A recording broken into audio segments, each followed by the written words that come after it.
بسم اللہ الرحمن الرحیم۔ سامعین کرام، آپ سن رہے ہیں انسپیکٹر نواز خان سیریز کے سلسلے کی ایک کہانی دشمنی اور عورت، جس کے مصنف ہیں طاہر جاوید مغل، اور یہ اس سلسلے کی دوسری قسط ہے۔ مجھے امید ہے آپ کو میری یہ کاوش پسند آ رہی ہوگی۔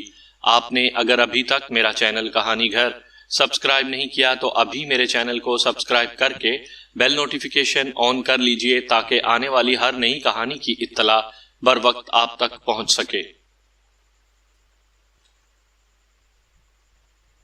شاہ جی، یہ کام تم نے خراب کیا ہے، یا تو اس طوائف کے سامنے فیقے کا نام ہی نہیں لینا تھا، اگر لیا تھا تو پھر کوئی نتیجہ نکال کے آنا تھا۔ وہ عورت یقیناً شک میں پڑ گئی ہوگی اور ہو سکتا ہے کہ اس طرح فیقہ ہم سے اور دور ہو جائے۔ بلال شاہ اپنا مٹکا سا سر ہلانے لگا۔ میں نے کہا، خیر جو بھی ہو، اب فوری طور پر اس عورت سے دو ہاتھ کرنے ہوں گے۔ تم جا کر ذرا نمبردار کی جیپ مانگ لاؤ، کہنا امرتسر جانا ہے، میں اتنی دیر میں تیار ہو جاتا ہوں۔ بلال شاہ کے چہرے پر جوش نظر آنے لگا، بولا، ٹھیک ہے خان صاحب، لیکن ایک بات کہنا چاہتا ہوں، اس خبیث کے سامنے، میرا مطلب ہے زری کے سامنے، مجھے ذرا عزت سے بلائیں، بس ایسا لگے کہ ہم دونوں ہی تھانے دار ہیں۔ کمبخت مجھ سے پوچھ رہی تھی کس باغ کی مولی ہو، بڑی بد زبان عورت ہے، مجھے تو بے عزت کر کے رکھ دیا ہے اس نے۔ میں نے بلال شاہ کو تسلی دی، وہ جیپ لینے چلا گیا۔ کچھ ہی دیر بعد ہم کچے پکے راستے پر سفر کرتے شہر کی طرف جا رہے تھے۔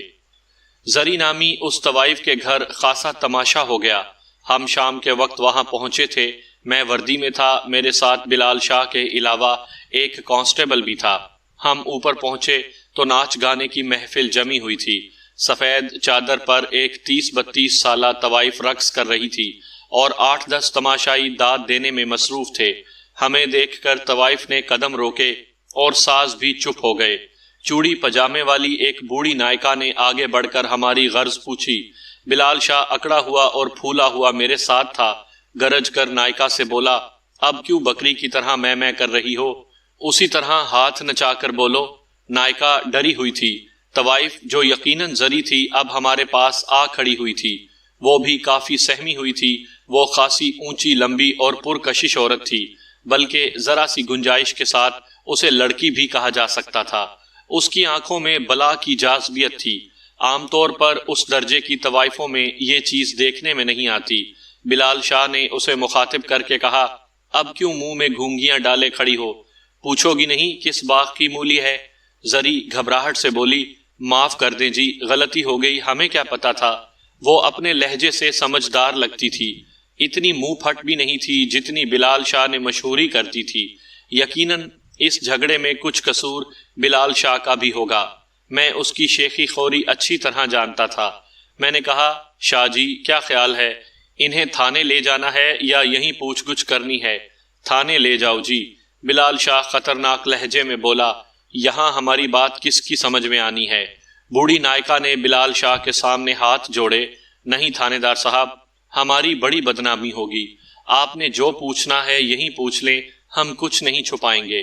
بلال شاہ بالکل اکڑا ہوا تھا، اس کی گردن ڈپٹی کمشنر کی طرح تنی ہوئی تھی۔ کہنے لگا، نہیں جی، اب تو ان دونوں کو تھانے ہی جانا ہے۔ نائکا اور اس کے خیر خواہ منت سماجت کرنے لگے۔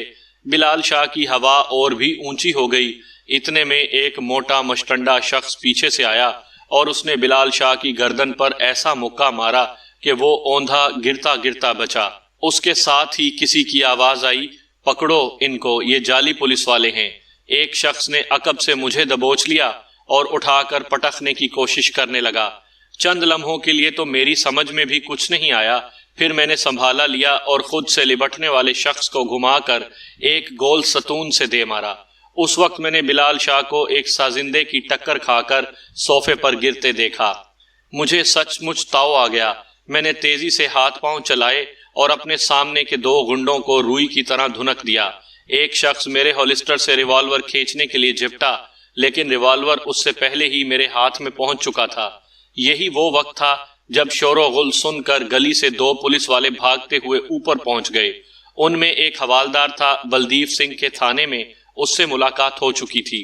وہ دیکھتے ہی مجھے پہچان گیا۔ اس نے نائکا اور اس کے ملازموں کو بے دریغ گالیاں دینا شروع کر دی۔ ان سب کو جیسے سانپ سونگھ گیا۔ وہ سمجھ گئے کہ اب سچ مچ ان کی کمبختی آ گئی ہے۔ انہوں نے اصل کو نقل سمجھ کر خود کے لیے زبردست مصیبت کھڑی کر لی تھی۔ جیسا کہ بعد میں معلوم ہوا کہ یہ ساری گڑبڑ بلال شاہ کے ایک واقف کار کی وجہ سے ہوئی تھی۔ یہ ایک چھابڑی فروش تھا اور بلال شاہ کو شکل سے پہچانتا تھا۔ بلال شاہ کی بڑکیں سن کر کچھ دوسرے لوگوں کی طرح وہ بھی گلی سے کوٹھے پر آ گیا۔ اس نے سارا ماجرا دیکھا تو ایک ایجنٹ سے چپکے سے کہہ دیا کہ یہ تھانے دار نہیں، یہ تو 2 سال پہلے دربار صاحب کے قریب بادام اخروٹ بیچتا تھا۔ بس ان لوگوں کے لیے یہی اشارہ کافی ثابت ہوا اور وہ ہم سے بھیڑ گئے۔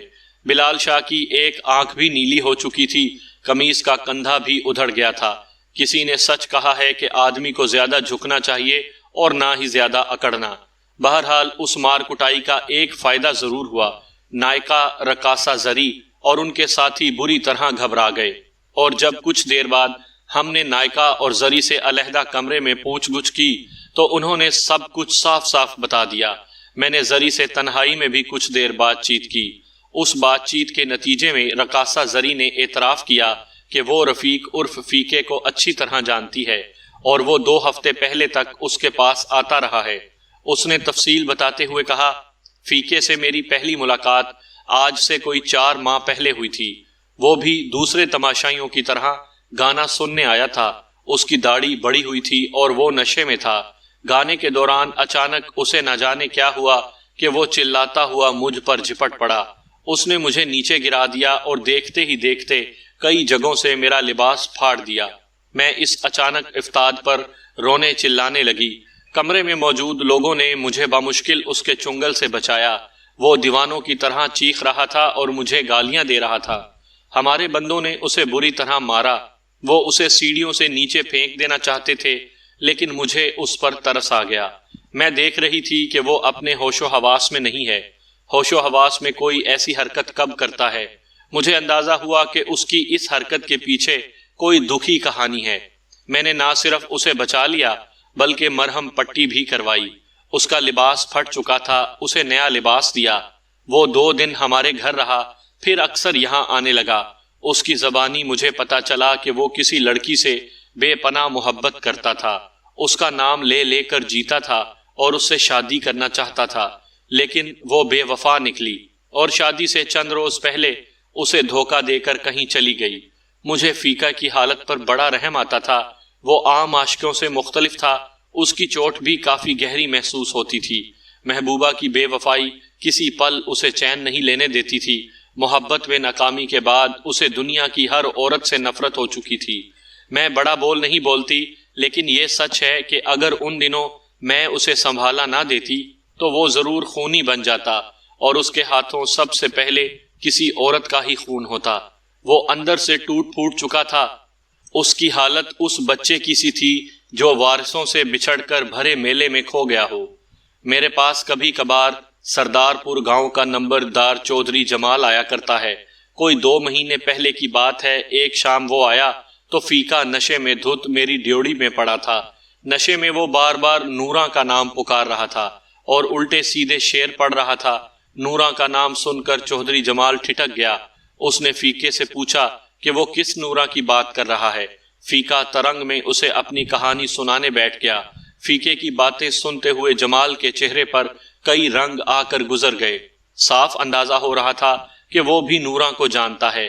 جوش میں اس نے فیقہ کا گریبان پکڑ لیا اور اسے جوتوں سے مارنے لگا۔ ساتھ ساتھ وہ چیختا جا رہا تھا، خبردار، اپنی گندی زبان سے نوراں کا نام لیا تو خبردار، اگر اس کے بارے میں کچھ کہا تو۔ اس نے فیقے کو بری طرح مارا اور غصے میں بھنایا ہوا کوٹھے سے چلا گیا۔ اس کے بعد وہ اب تک دوبارہ یہاں نہیں آیا۔ صرف 10-15 روز پہلے اس کا ایک خاص آدمی میرے پاس پہنچا تھا۔ وہ تنہائی میں مجھ سے ملا اور کہنے لگا کہ چودھری جمال چاہتا ہے کہ اسے نوراں اور فیقہ کے تعلقات کے بارے زیادہ سے زیادہ پتہ چلے۔ اس نے مجھ سے کہا کہ میں فیقہ سے اس بات کی ٹو لوں کہ نوراں اس تک کیسے آئی تھی اور ان دونوں کا معاملہ کہاں تک پہنچا تھا، یعنی کرائے کے مکان میں وہ دونوں میاں بیوی کی طرح رہ رہے تھے یا کسی اور طرح۔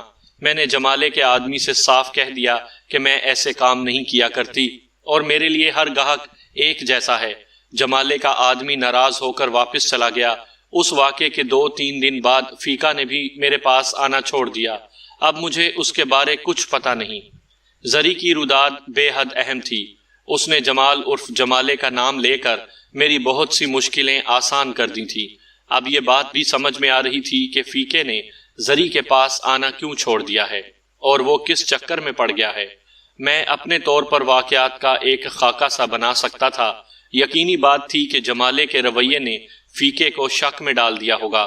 جمالے سے مار کھانے کے بعد اس نے ٹھنڈے دل سے سوچا ہوگا کہ جمالہ نوراں کے نام سے اتنا کیوں چڑا ہے اور نوراں سے اس کا کیا تعلق ہے۔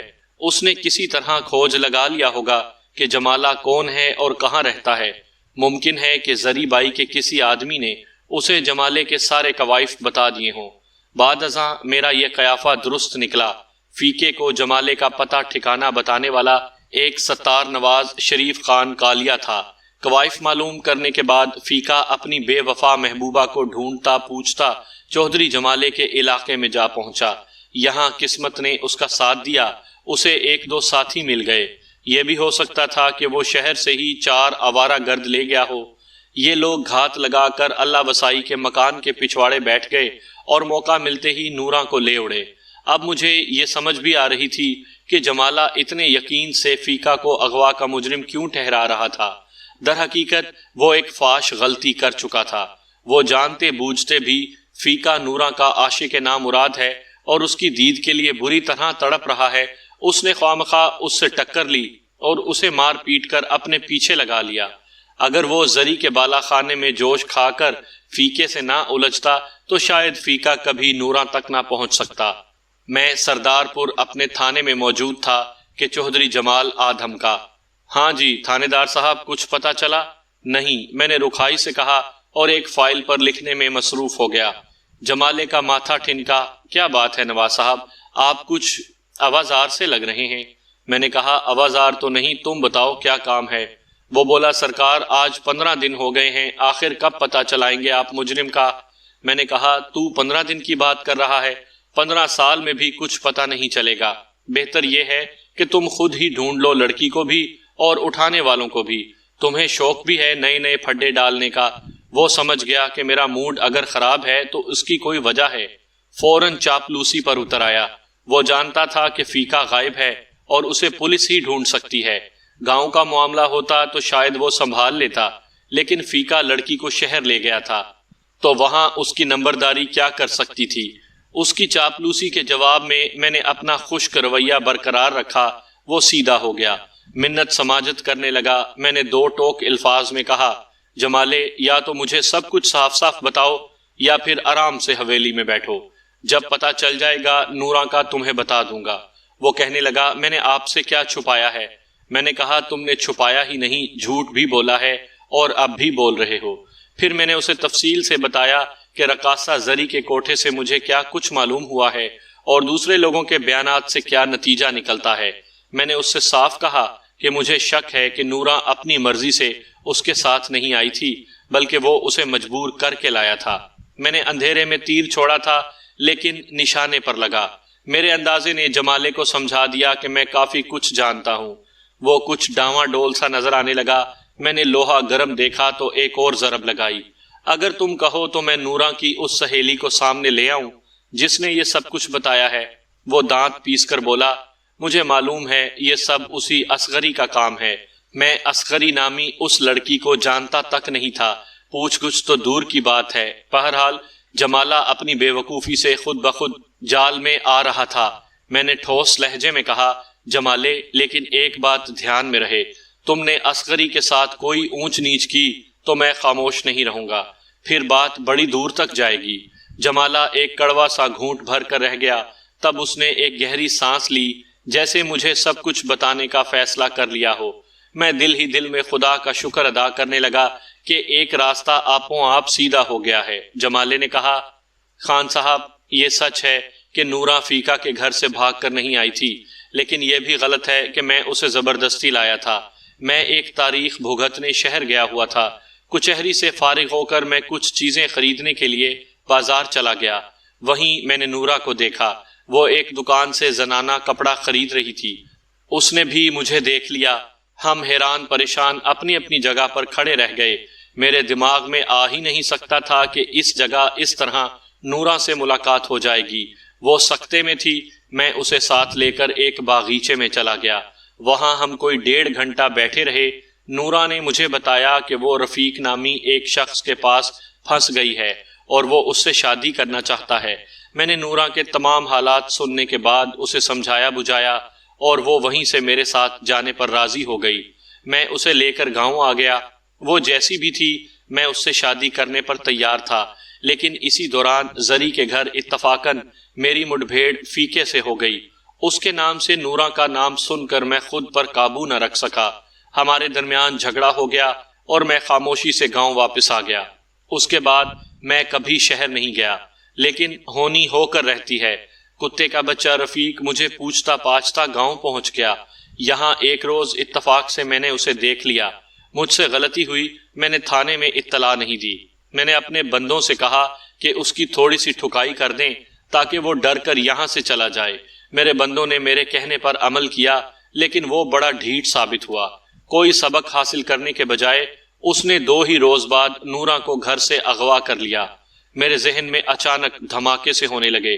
نگاہوں میں وہ منظر گھومنے لگا جب بلال شاہ ہانپتا ہوا مجھے اطلاع دے رہا تھا کہ گنے کے کھیت میں ایک آدھمرا شخص پڑا ہے۔ جیسا کہ آپ جانتے ہیں، بعد میں جب 2 سپاہیوں کے ساتھ موقع پر میں پہنچا تو زخمی غائب تھا۔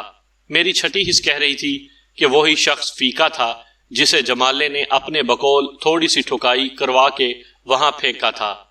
میں نے جمالے کی آنکھوں میں دیکھتے ہوئے کہا، جمالے، یہ واقعہ نورا کے اغوا سے 2 روز پہلے کا ہے نا؟ اس نے ہاں میں جواب دیا۔ میں نے کہا، اور تیرے بندوں نے فیکے کو مار پیٹ کر حاجی رحمت کے کھیت میں پھینکا تھا؟ وہ بولا، ہاں شاید وہیں پھینکا تھا۔ میں گہری نظروں سے جمالے کو دیکھتا چلا گیا۔ اس کا صحت مند چہرہ کئی رنگ بدل رہا تھا۔ میں نے کہا، بہت افسوس کی بات ہے نمبردار، تو اب بھی جھوٹ بول رہا ہے۔ تیرے بندوں نے فیکے کی جو تھوڑی سی ٹھکائی کی تھی وہ میں اچھی طرح جانتا ہوں۔ بہت مشکل ہے کہ وہ زندہ بچا ہو۔ اگر بچ بھی گیا تو 1 مہینے تک بستر سے اٹھنے کے قابل نہیں تھا۔ آپ کہنا کیا چاہتے ہیں؟ جمالے نے پوچھا۔ میں کیا کہوں گا؟ میں تو حیران ہوں کہ فیکا جو تمہاری مہربانی سے جان لیوا طور پر زخمی ہو چکا تھا، تیسرے ہی روز نورا کو اغوا کرنے کیسے پہنچ گیا؟ جمالے کے چہرے پر اب ہوائیاں اڑ رہی تھیں۔ صفائی پیش کرنے کے لیے بولا، آپ سے کس نے کہا ہے کہ فیکا شدید زخمی تھا؟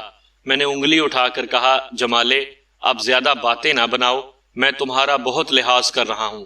یہ نہ ہو مجھے غصہ آ جائے اور کوئی ایسی ویسی بات ہو جائے۔ بہتر ہے یہاں سے چلے جاؤ اور مجھے کچھ سوچنے کا موقع دو۔ جمالے نے بڑی مشکل سے میرے لہجے کو برداشت کیا اور دیوار پر تھوکتا ہوا باہر نکل گیا۔ یہ کیا چکر تھا، کچھ پتہ نہیں چل رہا تھا۔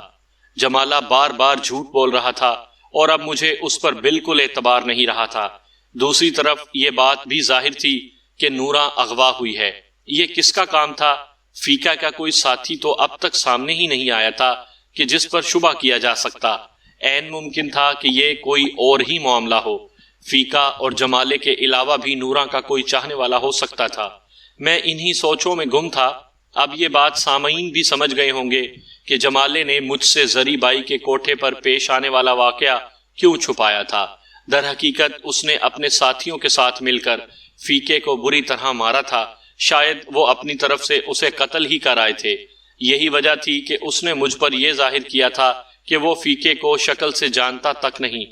اب سننے والوں کے ذہن میں یہ سوال پیدا ہوگا کہ جب جمالے کو معلوم تھا کہ فیکا اس کے ہاتھوں شدید زخمی ہو چکا ہے اور وہ نورا کو اغوا نہیں کر سکتا، تو پھر وہ مجھے غلط راستے پر کیوں ڈال رہا تھا؟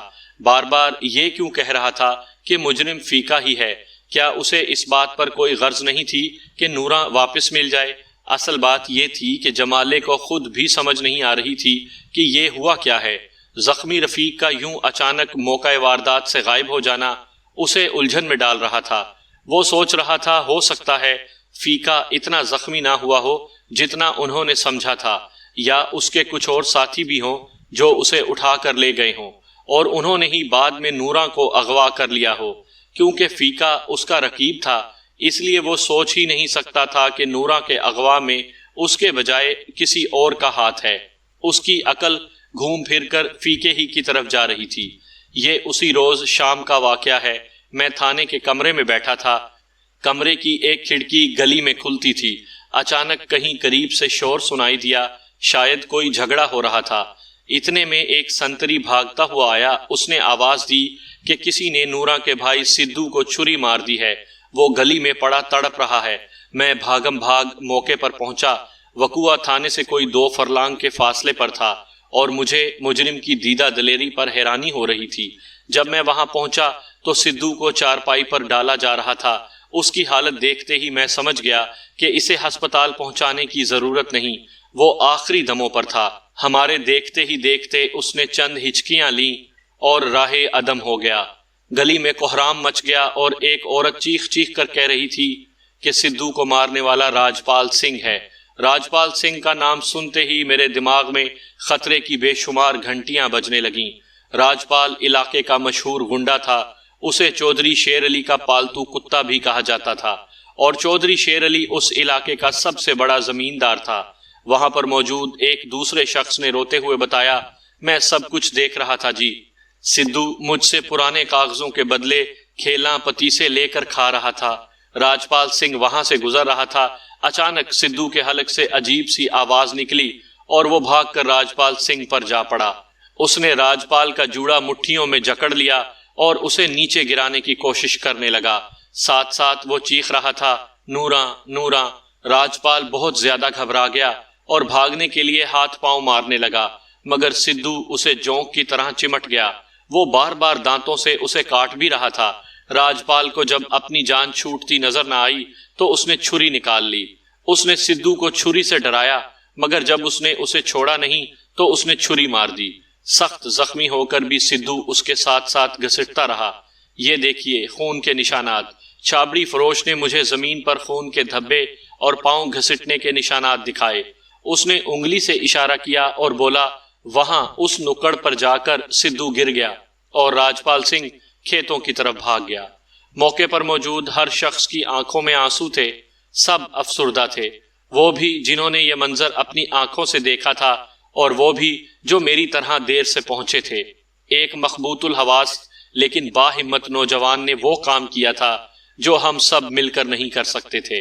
اس نے اپنی عزت کے قاتل کی نشاندہی کر دی تھی۔ اس شخص کا پتہ بتا دیا تھا جو اس رات اس کے بہن کو اغوا کرنے والوں میں شامل تھا۔ وہ سیدھا سادہ شخص بڑی سادگی سے اپنی جان پر کھیل گیا تھا۔ مجھے ایک لمحے کے لیے نورا اور اس کی ماں پر بے پناہ طیش آیا اور ان سب بے راہ روا عورتوں پر طیش آیا جن کی غلطیاں ان کے بھائیوں، باپوں اور بیٹوں کی غیرت کا امتحان لیتی ہیں، انہیں دشمنی کی آگ میں جھونکتی ہیں اور جان لٹانے پر مجبور کرتی ہیں۔ اگر راجپال سنگھ نورا کے اغوا میں ملوث تھا تو اس کا ایک ہی مطلب تھا، یہ سارا کیا دھرا چودھری شیر علی کا ہے۔ اچانک میرے ذہن میں دھماکہ سا ہوا۔ اگر چودھری شیر علی نے نورا کو اغوا کرایا تھا تو یہ نہایت خطرناک بات تھی۔ چودھری شیر علی اور نمبردار شاہ دین کے گھرانوں میں بہت پرانی دشمنی چلی آ رہی تھی۔ دونوں طرف سے کئی افراد ہلاک اور درجنوں زخمی اور معذور ہو چکے تھے۔ اب پچھلے چند سالوں سے دشمنی کی یہ آگ کچھ ٹھنڈی پڑی ہوئی تھی۔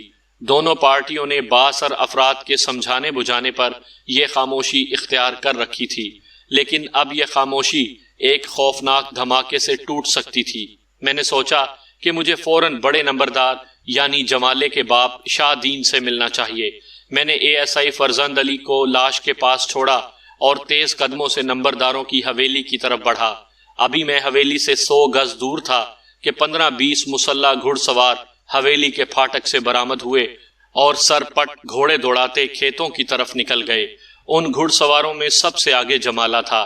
میرے ذہن نے پکار کر کہا کہ یہ لوگ خطرناک ارادے سے چودھری شیر علی کے گاؤں جا رہے ہیں۔ میرا جسم سنسنا کر رہ گیا، آنکھوں میں قتل و غارت کے مناظر گھومنے لگے۔ میں انہی قدموں پر واپس گھوما اور قریباً بھاگتا ہوا تھانے پہنچا۔ نہایت تیزی سے میں نے عملے کو تیار کیا اور گھوڑوں پر سوار ہو کر ہم نمبردار جمالے کے پیچھے روانہ ہوئے۔ ابھی ہم گاؤں سے نکل ہی رہے تھے کہ میں نے بلال شاہ کو اپنی طرف آتے دیکھا۔ وہ سر پٹ بھاگا چلا آ رہا تھا اور ہمیں روکنے کے لیے اپنا صافہ ہوا میں لہرا رہا تھا۔ ہم لوگ رک گئے۔ بلال شاہ قریب آ کر مجھے ایک طرف لے گیا اور نہایت سنسنی خیز لہجے میں بولا، خان صاحب کہاں جا رہے ہیں؟ چودھری شیر علی کی طرف۔ آپ کا خیال غلط ہے، جمالہ چودھری شیر علی کی طرف نہیں گیا۔ تو پھر کدھر گیا ہے؟ امرتسر کی طرف، گلی ککے زیاں سے فیکے کی بہنوں کو اغوا کرنے کے لیے۔ کیا کہہ رہے ہو؟ میں قریباً چلا پڑا۔ ٹھیک کہہ رہا ہوں، وہ ہانپتا ہوا بولا۔ میں نے نمبردار کی حویلی میں سب کچھ سن لیا ہے۔ نمبرداروں کا خیال ہے کہ چودھری شیر علی نے نوراں کو فیکا کے لیے اغوا کرایا ہے۔ یہ کیا بات ہوئی؟ میں نے بے پناہ حیرت سے پوچھا، فیکے اور شیر علی کا کیا تعلق؟ وہ بولا، نمبرداروں کو شک ہے کہ زخمی فیکے کو کھیتوں سے اٹھانے والے چودھری شیر علی کے آدمی تھے۔ اب وہ ان کے پاس ہے اور اس کی خیر خواہی میں انہوں نے نوراں کو اغوا کیا ہے۔ میرے دل و دماغ میں حشر برپا تھا۔ کانوں میں ان دو بے گناہ لڑکیوں کی چیخیں گونج رہی تھیں جن کا اس سارے معاملے سے کوئی تعلق نہیں تھا، لیکن جو بے رحم صفاق ہاتھوں میں پہنچ کر دشمنی کی آگ میں بھسم ہونے والی تھی۔ مجھے لگا جیسے میری وردی آگ کی طرح تپ رہی ہے۔ میری وردی مجھ پر ایک بہت بھاری ذمہ داری ڈال رہی تھی۔ اس سے پہلے کہ دو لڑکیوں کی عزت جاتی، دو پھول پتی پتی ہو کر بکھر جاتے، مجھے ان کو بچانا تھا۔ میں نے بلال شاہ کو اپنے ساتھ لیا اور رخ پھیر کر پوری رفتار سے امرتسر شہر کی طرف بڑھا۔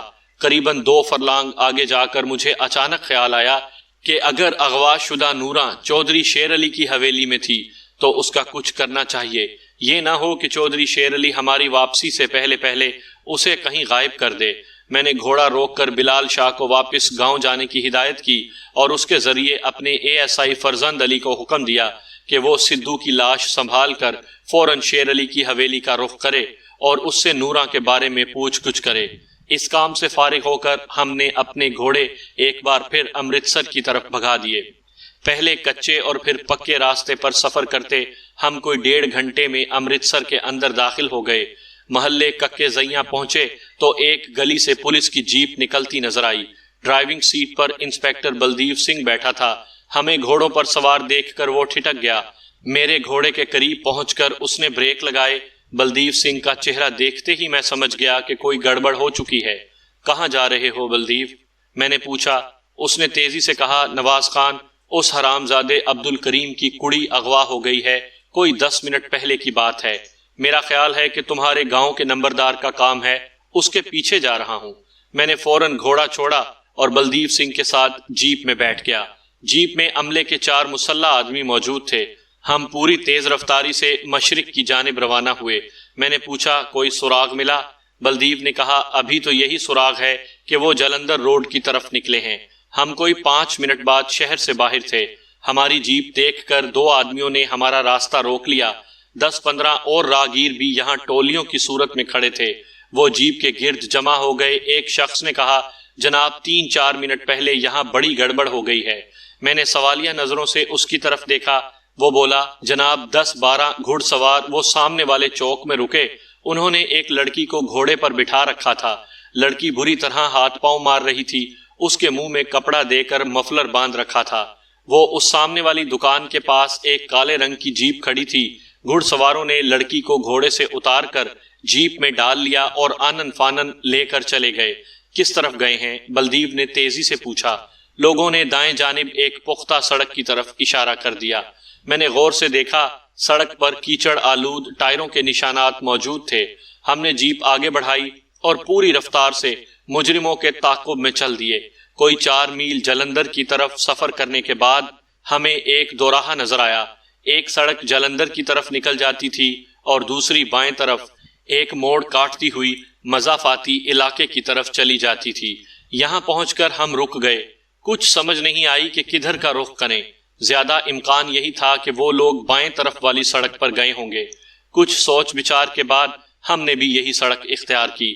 قریباً 10 میل تک ہم نے چپا چپا چھان مارا، بہت سے لوگوں سے معلوم کیا، لیکن کالی جیپ کا کوئی سراغ نہیں ملا۔ مایوس ہو کر ہم دوسری سڑک پر آ گئے۔